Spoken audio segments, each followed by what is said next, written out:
Yeah.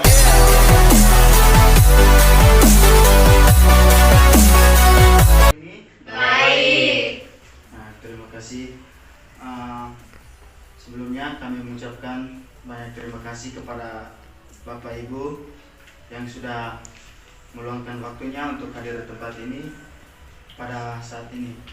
Pada hari ini kami mahasiswa Politeknik Pertanian Negeri Kupang jurusan Peternakan Prodi Produksi Ternak akan melakukan penyuluhan tentang manajemen pengemukan babi. Sebelum kami melanjutkan ke materi penyuluhan kami, pepatah mengatakan tak kenal maka tak sayang. Maka dari itu kami akan memperkenalkan diri kami masing-masing. Yang pertama, saya berikan waktu kepada pemateri untuk memperkenalkan nama. Oke, jadi nama saya Trisha Kambing, saya asal dari Bejawa. Sekian. Oke, saya sendiri, nama saya Octavianus Palo, saya berasal dari Manggarai. Kami untuk selanjutnya kami akan membahas tentang materi penyuluhan, yaitu tentang manajemen pengemukan babi. Waktu yang seluas-luasnya saya berikan kepada pemateri. Moderator untuk waktu dan kesempatannya. Saya langsung saja, seperti yang moderator jelaskan tadi, bahwa hari ini kami akan menjelaskan tentang manajemen penggemukan babi. Sebelum selanjut, saya tanya dulu Bapak apa? Mungkin dari kita ada yang tahu apa itu manajemen? Belum tahu. Oke, jadi baik. Jadi manajemen itu merupakan cara penanganan atau pemeliharaan ternak babi secara intensif dengan tujuan memaksimalkan produksi. Jadi di sini maksudnya produksi itu apa? Karena di sini kan penggemukan babi, jadi tujuannya itu adalah untuk daging akan dihasilkan, produksinya itu adalah daging. Yang berikut adalah fattening. Jadi fattening ini sebenarnya penggemukan. Fattening ini merupakan salah satu cara atau teknik pemeliharaan babi di mana peternak hanya memfokuskan pada penggemukan saja. Pada aspek ini yang sangat diperhatikan adalah tentang pakan, bagaimana cara kita memberikan pakan yang baik sehingga penggemukan babi itu bisa maksimal dengan baik juga. Oke, yang berikut, jadi pasti Bapak tanya berapa lama penggemukan babi. Jadi untuk penggemukan babi itu sebenarnya tergantung dari kita peternak. Kita maksimal itu untuk 3 bulan, 2 bulan, atau 4 bulan.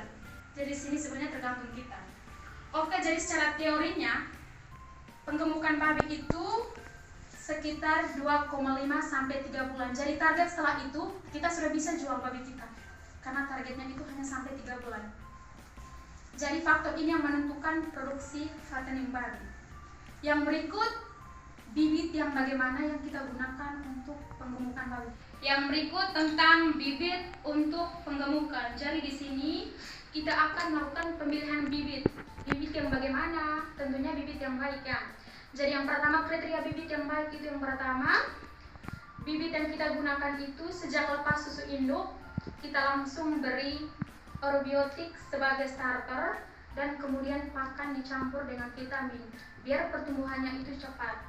Yang berikut, pemberian menu pakan yang berbeda juga menentukan gemukan babi. Kemudian pemisahan bibit yang bagus untuk difokuskan pada penggemukan. Yang berikut, pengelompokan babi sesuai umur dengan ukuran badan. Jadi tujuan pengelompokan ini sebenarnya agar tidak terjadi rebutan makanan di antara babi. Karena kalau babi yang umurnya berbeda pasti tentunya ada yang lebih rakus, ada yang tidak dapat makan. Tentunya nanti terjadi perbedaan ukuran tubuh, ada yang kurus, ada yang gemuk. Yang berikut, pemberian menu pakan yang berbeda juga menentukan gemukan babi.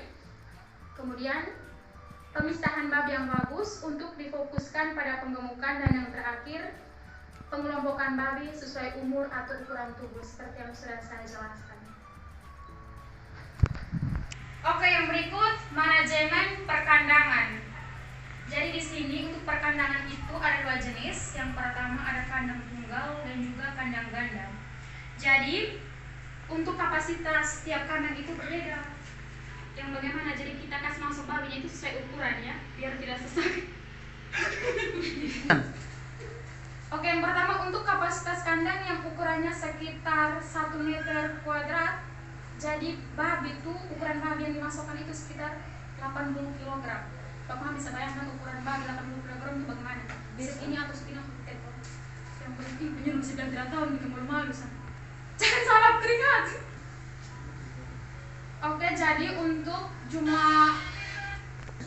jadi untuk pemisahan jumlah babi yang kita masukkan dalam kandang itu ada 2 jenis. Di sini kami rangkum hanya 2. Yang pertama untuk ukuran kandang 0,75 meter kuadrat, itu kita bisa masukkan babi yang beratnya sekitar 50 kg per kandangnya ya. Terus untuk yang ukurannya 0,5 meter kuadrat, kita bisa masukkan babi yang berat badannya 35 kg per ekor. Jadi jenis kandangnya tadi itu ada 2, tunggal dan ganda. Kalau tunggal dia punya bentuk tuh hanya satu baris. Kalau ganda itu dia berhadapan, misalnya di sini bagian depan juga atau bagian belakang itu ganda. Tergantung dari bapak maunya tunggal atau ganda. Tergantung jumlah babi sih yang mau dipelihara. Yang berikut manajemen pakan. Nah, ini adalah hal yang paling penting dalam pengemukan babi. Yang pertama, kandungan zat makanan pada pakan yang akan kita beri itu yang bagaimana? Jadi di sini zat makanan yang dibutuhkan tuh tentunya jadi ternak nih seperti kita ya, butuh karbohidrat, vitamin, protein dan juga mineral. Begitupun juga dengan ternak. Yang berikut penyusunan ransum. Jadi kumpulan ransum di sini ada 2. Yang pertama bahan makanan yang kasar dan yang kedua kadar protein yang jumlahnya itu sekitar 14%. Terus pemberian pakan itu pada babi tersebut ini bagaimana? Jadi pemberian pakan itu diberikan secara audibilitum yang artinya terus menerus. Karena tujuan kita itu untuk penggemukannya. Jadi kita pagi kasih misalnya pagi jam 9 kasih, pagi jam 7 kasih, jam 9 kasih, jam 1 begitu kasih, jam 6 sore. Jadi jumlah pemberian makanan untuk babi fase ini ada 4 kali. Mau lebih juga boleh kalau babinya mau cepat. Oke, lanjut. Sekarang tentang komposisi ransum pakan yang akan diberikan pada babi. Jadi di sini ada 2 yaitu bahan utama dan bahan tambahan. Untuk bahan utamanya itu ada 3 jenis yang kita gunakan di sini yaitu sebagai bahan dasar. Ada dedak padi, jagung giling dan juga konsentrat. Sedangkan untuk bahan tambahan itu ada mineral, ada garam, tepung ikan, ampas tahu, bekatul, dan juga premix multivitamin. Tujuan kita tambahkan premix ini untuk apa? Jadi sebenarnya ini untuk meningkatkan nafsu makan babi sehingga bobot badannya itu bertambah.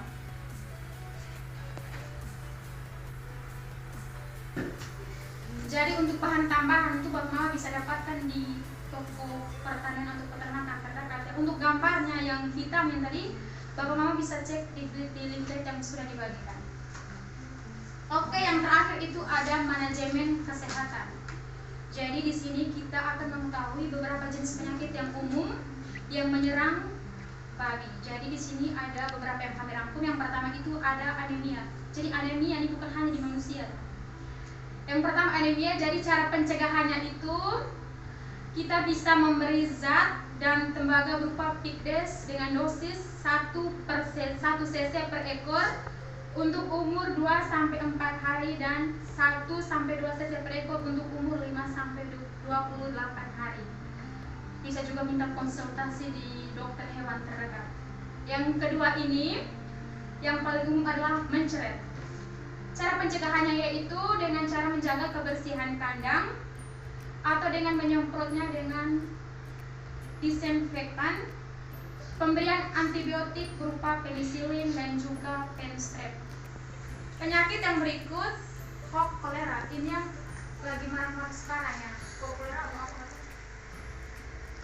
Jadi Hok kolera ini kita melakukan pencegahan dengan memberikan vaksinasi dengan serum anti kolera babi. Dan yang terakhir itu ada pudis. Cara pencegahannya itu dengan pengobatan skabisik, yaitu dilumaskan pada kulit dan diulangi sampai sembuh. Oke Bapak Mama, jadi sekian materinya. hanya sampai di sini. Kesempatan berikut saya berikan kepada Bapak Mama untuk bertanya. Silakan bertanya apa saja, nanti saya berusaha untuk bisa menjawab. Terima kasih. Oke, terima kasih kepada pemateri yang sudah menjelaskan materinya dari tadi. Dan sekarang saya berikan waktu dan kesempatan kepada Bapak Ibu Saudara sekalian. Mungkin ada yang mau bertanya, atau mungkin ada yang belum mengerti tentang penggemukan babi, atau langkah-langkah yang diperhatikan dalam penggemukan babi. Langsung saja bisa diberikan pertanyaan, kami akan siap untuk menjawab pertanyaan dari Bapak Ibu semua. Terima kasih. Oke, Bapak Ibu mungkin ada yang mau bertanya, silakan. Ada, Pak. Oke, Bapak silakan. Saya akan bertanya tentang untuk makanan tambahan dalam penggemukan babi itu hanya ampas tahu atau bisa makanan yang lain? Tolong jelaskan. Oke, terima kasih pertanyaannya. Akan segera jawab atau sebentar? Ya, bisa dijawab langsung. Terima kasih Bapak, pertanyaannya bagus sekali. Jadi sebenarnya untuk pakan tambahan itu bukan hanya ampas tahu saja, bisa juga dari ampas kedelai, bungkil kelapa juga bisa, atau bungkil mete. Itu juga sangat bagus untuk pertumbuhan babi pada fase fattening. Terima kasih. Oke, itu pertanyaan yang pertama. Mungkin ada lagi pertanyaannya? Saya Oke, Ibu silakan. akan bertanya tentang jumlah makanan ideal yang diberikan kepada seekor babi dalam sehari itu berapa kilogram kira-kira? Oke, silakan dijawab. Pemberian pakan di sini itu berdasarkan umur atau bobot badan. Misalnya untuk babi yang berumur 1 tahun, jadi jumlah pakan yang diberikan per hari itu sekitar 2 kilo. Terima kasih. Oke, Bapak Ibu Saudara sekalian, terima kasih sudah mendengarkan materi penyuluhan dari kami. Semoga materi yang kami berikan dapat bermanfaat bagi Ibu dan Bapak semuanya. Oke, akhir kata permohonan maaf mungkin ada salah kata atau salah menjelaskan. Dari lubuk hati yang paling dalam kami mengucapkan permohonan maaf. Dan tidak lupa pula kami mengucapkan terima kasih atas partisipasi dari Bapak Ibu semuanya. Oke, selamat siang, sampai jumpa.